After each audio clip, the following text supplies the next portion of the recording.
Hello अस्सलाम वालेकुम। आज जो है हम नेक्स्ट स्टार्ट करेंगे। सबसे पहले इससे करते हैं कॉपी। यहाँ पे एक न्यू फोल्डर बना के इसमें करते हैं पेस्ट, और एक यहाँ पे अलग से न्यू फोल्डर बनाते हैं। इसको हम ओपन करते हैं अपने VS कोड में।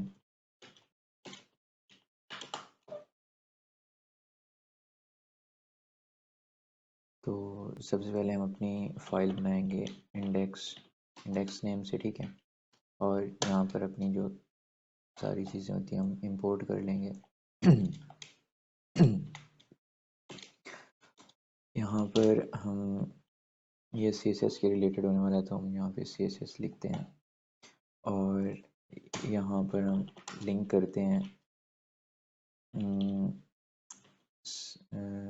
स्टाइल डॉट CSS, ठीक है। और यहाँ पर हम अपने स्टाइल डॉट CSS फाइल को ले लेते हैं। यहाँ पर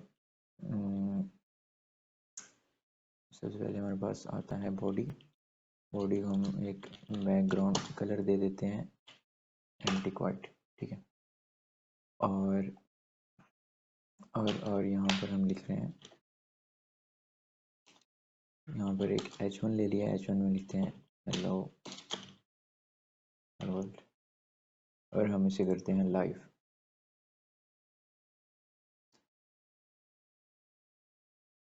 ये हमारे पास हो गया है लाइव।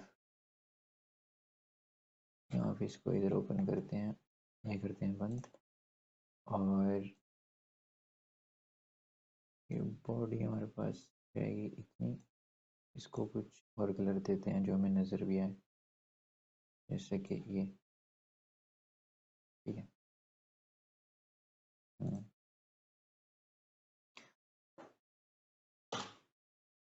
अब यहाँ पर आज हम बात करेंगे इनलाइन और ब्लॉक एलिमेंट्स की, ठीक है। मैं यहाँ पे एक और H1 लेता हूँ, ठीक है। और H1 लिया और इसको मैं करता हूँ यहाँ पे कुछ भी, दिस इज सेकेंड हेडिंग, ठीक है। तो अब मैं यहाँ पे एक और H1 क्रिएट कर लेता हूँ, this is also a heading, ठीक है। अब हम यहाँ फिर एक पैराग्राफ क्रिएट करते हैं, hello this is para for testing, ठीक है। तो ये पैराग्राफ हो गया। ये हमारे पास कितने हेडिंग्स होगी, पैराग्राफ हो गया। अगर हम यहाँ पे सेम अगेन एक पैराग्राफ लेते हैं और यहाँ पर hello this is second paragraph, तो ये नेक्स्ट लाइन पे आ रहा है, ठीक है। अब अगर हम यहीं पे हम एक कुछ ले लेते हैं, एक और पैराग्राफ ले लेते हैं, ठीक है। पैराग्राफ में hello this is third paragraph, और यहाँ पर हम एक स्पैन एलिमेंट लेते हैं और इसमें हम ऐड कर देते हैं स्पैन हेयर, ठीक है। और हम यहाँ इसी में एक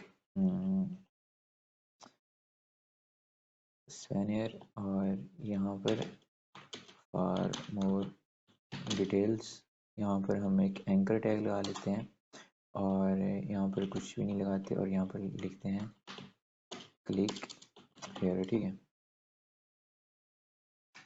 तो ये हमारे पास कितनी चीज़ें आ गई। अब मैं आपको दिखाना क्या चाहता हूँ।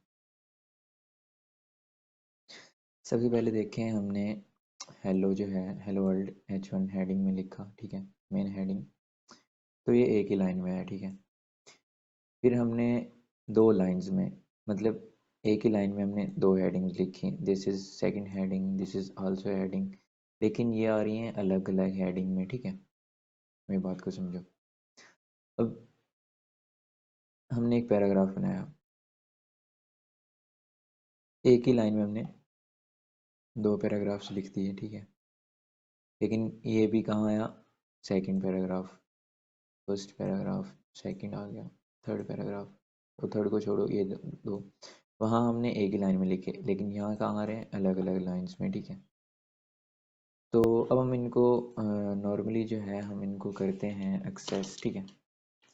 सबसे पहले हमारे पास जो H1 है, H1 को जो है बैकग्राउंड कलर यहाँ पर हम इसको देते हैं एक्वा, ठीक है। कुछ भी दे देते हैं, एक्वा हो गया, ठीक है। और यहाँ पर हमारे पास जो है पैराग्राफ, उसको हम बैकग्राउंड कलर हम इसको कुछ देते हैं, ये दे देते हैं, हाँ ये ठीक है। और हमारे पास स्पैन एलिमेंट है, स्पैन एलिमेंट को हम जो है बैकग्राउंड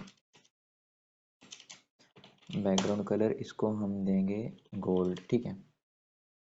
और उसी के साथ हमारे पास एक एंकर टैग है, एंकर टैग को हम एक कलर देंगे बैकग्राउंड कलर, हम इसको देते हैं ब्लैक, और कलर जो है हम इसको देते हैं वाइट, और टेक्स्ट डेकोरेशन जो है हम इसको करते हैं नन, ठीक है। हाँ, टेक्स्ट डेकोरेशन नन करने से मतलब होता है कि इसके जो नीचे लाइन थी, अगर मैं इसको करता हूँ कमेंट और ये चेक करें, इसके नीचे एक लाइन आ जाएगी, ठीक है, नजर आई। इसको जो है अब हम करते हैं कमेंट आउट, ठीक है। तो ये हमारे पास एक क्लिक हियर आ गया, ये स्पैन आ गया। अब ये है क्या, ये जो H1 है ना, H1 के हमारे पास हेडिंग्स हैं, कोई सेक्शन बनाते हैं हम, कुछ डिव क्रिएट करते हैं, तो क्या जनरली वो क्या करते हैं, वो होते हैं ब्लॉक एलिमेंट। ब्लॉक एलिमेंट क्या है कि वो अपनी जो है विड्थ जो है ना, वो विड्थ को 100% यूज़ कर लेंगे, ठीक है। मतलब कि अगर हम एक के बाद दूसरा ब्लॉक एलिमेंट लगाएंगे, तो वो एक लग जाएगा, उसके नीचे दूसरा आएगा, उसके नीचे तीसरा आएगा। मतलब ये नहीं है कि एक यहाँ पे ख़त्म हो गया तो उसके आगे दूसरा शुरू हो गया, हालांकि इसकी तो इतनी जगह है, इसने ले ली। लेकिन ये क्या करते हैं, ब्लॉक एलिमेंट जो होते हैं वो क्या करते हैं, अपना पूरी जो है विड्थ 100% वो यूज़ कर लेते हैं, ठीक है। अब ये मैंने आपको एक कल भी बताया था कि ये जो हमारे पास यहाँ पे ये मार्जिन पैडिंग वगैरह शो हो रही है ये मार्जिन, तो ये मार्जिन हमारे पास नहीं आना चाहिए। ये मार्जिन आ कहाँ से रहा है, अगर हम यहाँ पे इसका सेटिंग खोलते हैं, यहाँ पर हमारे पास एक ऑप्शन होता है इंस्पेक्ट एलिमेंट का, ठीक है। इसको जो है हम फुल स्क्रीन करते हैं। फुल स्क्रीन करने के बाद हम आते हैं यहाँ पे, ये हमारे पास मतलब सारी इसकी HTML आ रही है। हम यहाँ पर आते हैं बॉडी में, बॉडी में हमारे पास आता है H1 टैग, ठीक है। क्या है हमारे पास, H1 टैग। हमने इसको क्या दिया, हमने इसको जो है एक ही प्रॉपर्टी दी है, क्या दी है, एक्वा, ठीक है। लेकिन यहाँ पे नीचे देखें, इसने खुद से इसको कितनी चीज़ें दे दी। मैंने कहा था ना कि ब्राउज़र की अपनी मतलब ब्राउज़र की कुछ अपनी सेटिंग्स होती हैं, तो इसने क्या किया, ब्राउज़र की जो है अपनी सेटिंग्स यहाँ पे अपनी जो सेटिंग इंपोर्ट कर दी। अगर मैं मतलब ये यहाँ से हटा दिया, ठीक है, ये लाइव चलेगा, ये हटा दिया ये, और ये चीज़ें नीचे आई हैं, ये चेक करें, ये ये ब्राउज़र की अपनी है। मैं जो खुद से ऐड की है कुछ, वो मैं यहाँ पे लगा सकता हूँ। अब ये चेक करें, ये ख़त्म हो गया। अब मैं यहाँ पे चेक करते हैं कुछ, क्या हम चीज़ को ऐड वगैरह कर सकते हैं, तो हाँ हम ऐड कर सकते हैं। अगर मैं यहाँ पे ओवरराइट करता हूँ, ठीक है, जैसे कि डिस्प्ले ब्लॉक, मार्जिन, ये हमारे पास है, मार्जिन है 0.67 रैम, ठीक है। तो हम इसको मार्जिन को करते हैं 0, मार्जिन करते हैं हमने यहाँ पर, हमने 0 पिक्सल अगर करते हैं, तो इसने क्या कर लिया, पहले इसमें आ रही थी स्पेस, ठीक है, मार्जिन था कुछ, ये मार्जिन टॉप से लिया है, ठीक है। अगर हम इसको अब करते हैं ख़त्म। तो चेक करें इसमें क्या था, मार्जिन था, ठीक है, ये स्पेस थी, मार्जिन था। लेकिन अगर मैं इसे यहाँ से ये ब्राउज़र खुद से क्या कर रहा है, इसके ब्राउज़र की खुद की सेटिंग है, ठीक है। तो ये ब्राउज़र क्या कर रहा है, खुद से इसमें मार्जिन वगैरह ऐड कर रहा है। तो हम ये कुछ मतलब डिफ़ॉल्ट सेटिंग इनकी लेके चलेंगे, हम एक रीसेट शीट बनाएंगे। तो वो भी मैं आपको समझाऊंगा कि कैसे इनकी सारी जो चीज़ें हम रीसेट करके शुरू से शुरू करते हैं। तो ये हो गई चीज़ें, ठीक है, आपको बताने के लिए कि ब्राउज़र की कुछ अपनी सेटिंग्स होती हैं। हम आते हैं सेम। अब आपको इनलाइन का पता चल गया, ये इनलाइन है, ठीक है, ये स्पैन है, ये स्पैन क्या है, ये इनलाइन है। ये हमारे पास एंकर टैग है, ये इनलाइन है। अगर हम यहाँ पे एक इमेज ऐड करते, एक इमेज दूसरी इमेज, तो वो ऐसे शो होती हैं, ठीक है।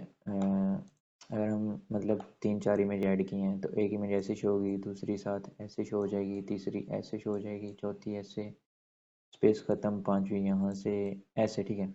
इमेज ऐसे नहीं शो होगी कि एक ऐसे शो हो गई, दूसरी ऐसे, अगर स्पेस है तो साथ शुरू होगी, स्पेस नहीं है तो नीचे, तीसरी ऐसे, ऐसा कभी नहीं होगा, ठीक है। तो ये हमारे पास होते हैं इन लाइन, ठीक है, ये मतलब एक ही लाइन में, ठीक है। और ब्लॉक है मतलब इसने बस पूरा ब्लॉक कर लिया, मतलब 100% इसने जो है यूज़ कर लिया। तो अब नेक्स्ट यहाँ से शुरू होगा, नेक्स्ट यहाँ से शुरू होगा, तो इस तरह ये, ठीक है। तो यहाँ तक आपको समझ आ गई होगी। अब कल वाली क्लास में हमने एक चीज़ देखी थी, मैंने आपको इसका बताया था। हमारे पास एक स्पैन है, तो यहाँ पर कल मैंने आपको यूनिट्स बताए थे, ठीक है। तो आज भी यूनिट्स को कुछ और देखते हैं कि यूनिट्स क्या होते हैं। मैंने कल सिर्फ आपको परसेंटेज और उसका बताया था पिक्सल का, ठीक है। आज हम रैम के बारे में बात करते हैं। तो रैम क्या होता है, रैम होता है मैं बताता हूँ, जैसे कि यहाँ पे हम फ़ॉन्ट साइज़ हम लेंगे 1 रैम का, ठीक है। तो देखें हमारे पास कुछ चेंज नहीं हुआ, ठीक है। और फ़ॉन्ट साइज़ हमारे पास 1 रैम का हो गया।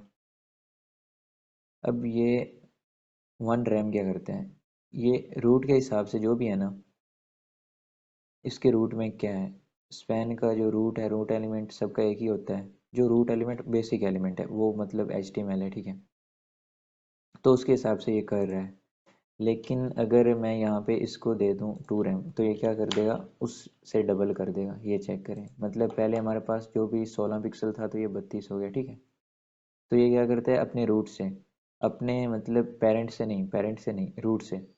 तो हम कोई भी मतलब ऐसी सेटिंग वगैरह करेंगे तो हम रैम को यूज़ करेंगे, ठीक है। क्योंकि रैम जो है हमें चीज़ें सेट करने में आसानी रहेगी। क्योंकि पिक्सल अगर हमने H1 को कुछ पिक्सल दिए हैं और H1 के अंदर हमने कुछ मतलब स्पैन एलिमेंट लिखा है, स्पैन को हम, और तो उसकी हमें अलग से सेटिंग करनी पड़ेगी। लेकिन ये क्या करता है, ये अपने डायरेक्ट रूट के हिसाब से चलता है। तो हमें किसी में कुछ भी मतलब यहाँ पे अगर हमने कुछ जो है फ़ॉन्ट साइज़ हमने कुछ लिखना है, तो हम यहाँ पे 1 रैम या 1.5 रैम लिखेंगे। ये किससे के लिए होगा, ये होगा अपने रूट के लिए। सबका रूट जो होता है HTML होता है, ठीक है। ये रूट कौन सा है, HTML ही है ना, ये चेक करें, जिससे आगे चीज़ें शुरू हो रही हैं वो तो HTML है। इसमें बॉडी आए, इसमें मतलब H1 आए, इसमें कुछ सेक्शन आए, कुछ भी आए, लेकिन रूट क्या रहेगा, HTML। तो रूट के हिसाब से अगर हम रूट की जो है चीज़ सेट कर दें कि इतने हैं, तो फिर उसके हिसाब से, लेकिन हम रूट को कभी भी सेट नहीं करेंगे, ठीक है। हम क्योंकि एक अच्छी वेबसाइट बनाने के लिए, इन चीज़ों को मैनेज करने के लिए हम यही यूज़ करेंगे। अब हमारे पास एक यहाँ पर हम एक एक लेते हैं हम यहाँ पे इसे यहाँ से, पहले इसको करता हूँ क्लास को ख़त्म, ताकि बड़ी फाइल अपलोड ही नहीं होती।